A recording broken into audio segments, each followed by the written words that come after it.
المشاركة المغربية في الألعاب الأولمبية ديال باريس 2024. كيف ما تنعرفوا أن الدولة المغربية شاركت بجميع الرياضات في جميع مختلف الرياضات، وكذلك مشاركة وازنة بجميع الأبطال الرياضيين اللي مثلوا الراية المغربية، ولكن كانت النتائج كارثية، يعني النتائج مخيبة الأمل بجميع المغاربة باستثناء كرة القدم وباستثناء كذلك ألعاب القوى الممثلة فقط في سفيان البقالي. كيف ما احنا المغاربة عرفنا باللي أن المشاركة المغربية في الأولمبياد طبعا راه ما كانش غادي تكون واحد النتيجة، حيت عرفنا أن المشاركات ما غاديش تكون عندها نتائج. هادشي كنا عارفينه بحكم بزاف ديال الحوايج اللي عارفينه المغاربة عليها. ما كناش كننتظروا واحد النتائج وما كناش كننتظروا واحد الميداليات اللي عرفنا انهم ما غاديش يكونوا، لهذا ما كناش كننتظروا واحد نتائج ايجابيه بحكم كره القدم وبحكم كيف ما قلت لكم العاب القوى. لهذا المشاركه المغربيه كانت مشاركه ضعيفه بزاف في جميع الرياضات. للاسف ما كناش كنتوقعوا هاد النتائج هذا، يعني جميع الرياضات المشاركه فيها المغاربه انه كانت نتائج كارثيه ونتائج ضعيفه. لهذا السبب ما كناش فرحانين على الاداء الرياضي، كذلك ما كناش فرحانين على هاد الابطال هادو، حيت كنا عارفينهم انهم ما غاديش تكون نتائج مزيانه. لهذا الشعب المغربي خاصو يعرف بلي ان الرياضه في المغرب عندها اشكاليه كبيره، ان باش غادي نكونوا واحد البطل ونكونوا واحد الابطال باش ينفعونا في هاد التظاهرات هذه، يعني صعيب باش انك تكون بطل في المغرب. يعني باش تكون بطل في المغرب صعيب، وحتى الا كنتي بطل خاصك تدوز من واحد ليستاج وتعذب وغتسنى بزاف ديال العراقيل اللي غادي تعرضوا لك باش تكون بطل. يعني باش تكون بطل في المغرب وتحقق نتائج في المغرب وتحقق نتائج عالميه ونتائج اولمبيه صعيب بزاف. علاش؟ اهم حاجه واللي هي الاهميه اللي الناس كيخدموا عليها في الدول الاخرين واللي الناس خدموا عليها وجابت لهم نتائج، اللي هي التكوين. يعني ان فوا كتكون واحد الابطال بواحد الروح قتاليه وبواحد الروح وطنيه، راه كون اكيد انك غادي تسنى نتائج زوينه. انت ما كتكونش مزيان وبغيتي ابطال انهم يخرجوا لك بنتائج زوينه.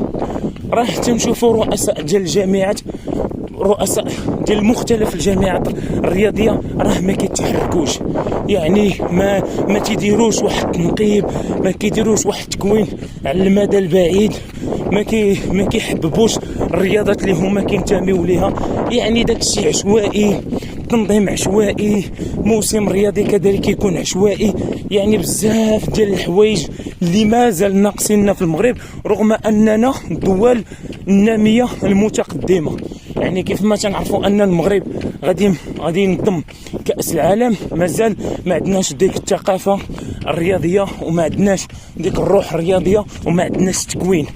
الامر اللي غادي يستعصى على تكوين الابطال هو التكوين. يعني ما عندناش تكوين، تنجيبوا ابطال تيديروا واحد الارقام عاديه في البطولات العالم ولا في الدوريات الماسي، تنجيبوه كنهمشوه ولا ما تنديروا ليهش اعاده تكوينات. كيف ما تنعرفوا ان الرياضه في العالم ولا تعرفت التقنيات، يعني ولات كتخدم على تقنيات بسيطه اللي هما كيربحوا بها. يعني الدول الاخرين حنا كيف ما كنشوفوا الولايات المتحده وتنشوفوا اليابان وتنشوفوا اسبانيا وتنشوفوا فرنسا، يعني الدول خدمات دخلت التكنولوجيا في الرياضه، دخلت واحد الامور اللي ساعدتهم باش انهم يربحوا الميداليات. هذوك الامور هما اللي خلاهم انهم يبانوا في الميداليات. حنا المغرب عندنا هذه الامكانيه هذه ولكن ما كنخدموش عليها. علاش؟ حيت ما عندناش مدربين متطورين، ما عندناش مدربين غيورين على الوطن، وما عندناش بزاف ديال الامور اللي غادي تخليه الدوله المغربيه انها تربح ميداليات وانها تكتسب ميداليات ذهبيه ونكتسبوا مشاركه مشرفه. يعني التكوين كيف ما تنقول لكم، باش تكون بطل راه خاصك تزرع فيه الروح الوطنيه، وتزرع فيه واحد الامور اللي غادي تخليه انه يكون بطل. راه ماشي انه فقط يلبس برديله وتخرجوا تريني راه تيكون بطل، لا ماشي هذا هو البطل، راه ماشي هو هذا البطل. يعني البطل خاصك تبقى معاه، تصبر معاه، دير معاه واحد الامور اللي انت غادي تشوفها من هنا واحد 4 سنين، ولا غادي تشوفها من هنا واحد 10 سنين. يعني باش نشدوه واحد الدري صغير ونتدربوا به ويكون بطل، يعني خاصنا نتهلاو فيه، خاصنا نوفروا ليه المكان ديال فين غيتريني، نوفروا ليه التغذيه، نوفروا ليه اجواء رياضيه، نخلقوا ليه اجواء رياضيه، باش هكا غادي نربحوا بطل اللي غادي يمثل المغرب في احسن تمثيل. راه لا يمكن اننا عندنا المغرب كيتوفر على جميع الرياضات ولو رياضه واحده جبنا فيها نتائج. يعني ما يمكنش تشوف ترياطلون، تشوف رياضات الملاكمه، يعني هادشي كاينين الابطال المغاربه دراري صغار اللي غادي يمثلوا المغرب في الملاكمه، ولا غادي يمثلوا المغرب في الترياطلون، ولا غادي يمثلوا المغرب في المصارعه، يعني في جميع الرياضات. ولكن كنشوفوا التهميش، نهار كيكون التهميش للدراري او الجيل اللي طالع، راه طبعا ما غاديش نشوفوا واحد النتائج اللي غادي نرضيو بها. كيف ما تنعرفوا ان الدول الاخرى خدمات على هاد الامور هذه، الدول الاخرى استفدت من التجارب ديال الدول الاخرى.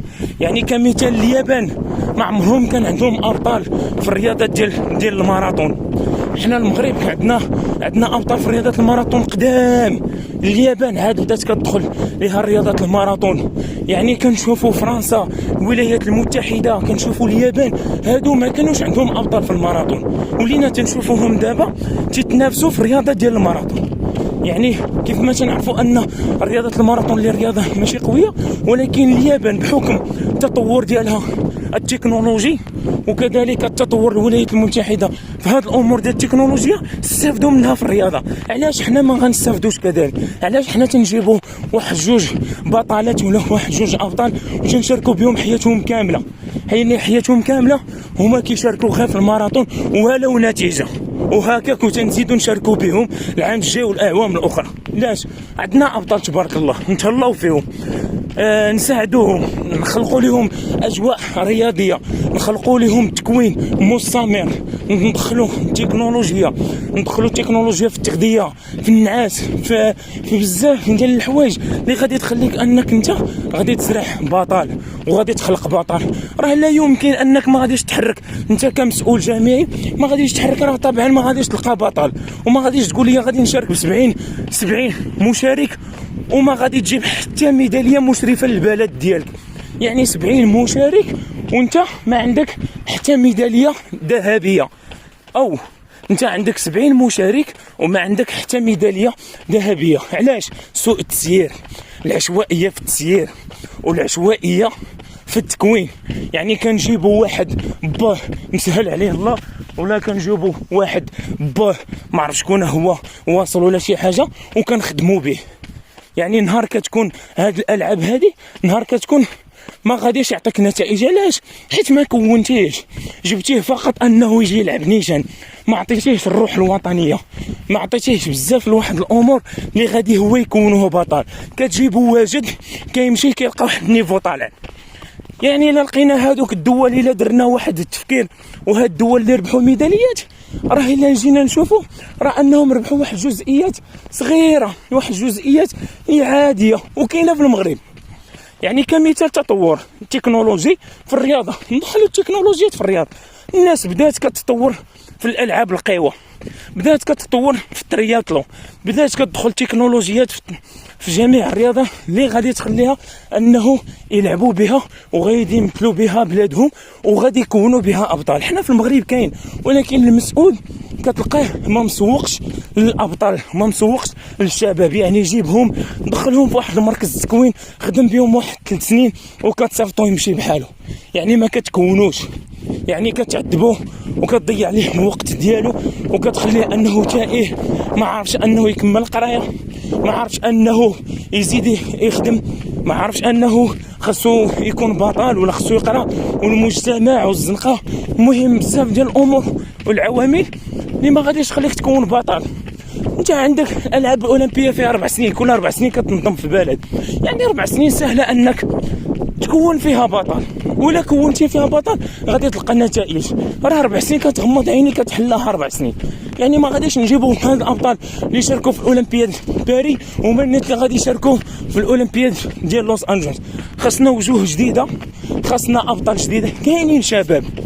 كاينين شباب يستاهلوا انهم يشاركوا في الالعاب الاولمبيه بجزئيات صغيره وغيجيبوا الميداليه، ولكن حنا ما عندناش ديك الثقافه ديال نشجعوا ولاد الشباب، نشجعوا ولاد الشعب ونخليو الشباب انه يفرغ ديك الطاقه ديالو ويفرغ ديك الهوايه ديالو في واحد المجال اللي كيبغيه. وعندنا شباب في الالعاب القوى في جميع المسافات، وعندنا ابطال في العاب القوى في جميع المسافات.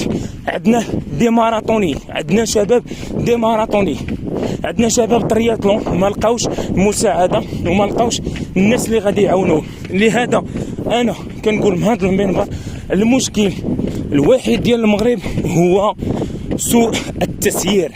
يعني ما كاينش تسيير، ما كاينش ابطال. كل ما كان التسيير كاينين ابطال، كل ما كانش التسيير ما غاديش يكون ابطال. خدمتي على التكوين مستمر، وخدمتي على التكنولوجيا في الرياضه، راه غادي تلقى نتيجه. ما خدمتيش على هاد الحوايج راه اوتوماتيكمون ما غاديش تلقى نتيجه. وراه لا يمكن انك غتخدم واحد التكنولوجيا وتصبر مع ولاد الشعب وغادي تشوف نتائج مشرفه وغادي تشوف الميداليات اللي غادي تمثل بها المغرب. لهذا من هذا المنبر ومن هذا الاولمبياد خاصنا نغيروا وخاصنا تغيير. صافي رئيس جامعه اكس 20 عام، رئيس جامعه اكس 20 عام هو على رأس الجامعة ولو ميدالية، وهكاك باغي يزيد أنه يبقى رئيس. لاش؟ ما عندناش لاش. لهذا كونتي غادي تلقى التكوين ديالك، ما كونتيش غادي تلقى نتائج كارثية. هذا هو المشكل اللي كاين في المغرب واللي كاين في الرياضة المغربية، يعني سوء التسيير. ما سيرتيش مزيان ما غاديش تلقى عندك أبطال. وشكرا.